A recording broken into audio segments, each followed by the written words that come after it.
Mr Van Rompuy, I hope you'll resist the calls for military action this afternoon. Indeed, the Liberal leader, Mr Verhofstadt, made a very pro-war speech. I hope you will resist that on the grounds that there is no legitimacy or consent for the European Union to take military action, and that experience shows that if you go into military action, that may be easy, but getting out of it can be rather more difficult, and getting involved in Libya could indeed be a Vietnam-type experience. So please resist it. But on Colonel Gaddafi himself, you were quite right to say that what's happening in Libya is really very wrong indeed.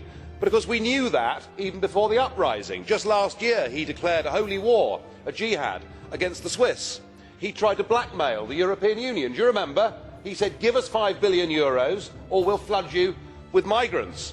And of course he's the man who was happy to embrace al-Megrahi, the man who committed the biggest ever mass murder in British history. But what you didn't tell us in your speech was about the fact that you actually know Mr Gaddafi. Indeed, you went to meet him in December, didn't you? Do you remember? In fact, there was a jolly nice photograph of you and Mr Gaddafi holding hands. In fact, I have to say, I've never seen you smiling more or looking happier. I mean, perhaps he's an old drinking mate, I don't know. But I wonder why? Why would you want to be photographed with Mr Gaddafi?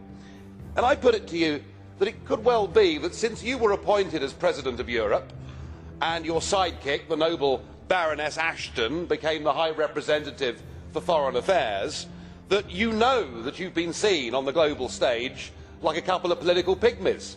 As WikiLeaks showed, you were very unhappy that you weren't being recognised, unhappy that you were snubbed by Obama, and here was the chance to go along and be accepted by a head of state. I don't think that you there parading with dictators was a very good or a sensible thing to do. Indeed, not just you, the British Labour government made similar mistakes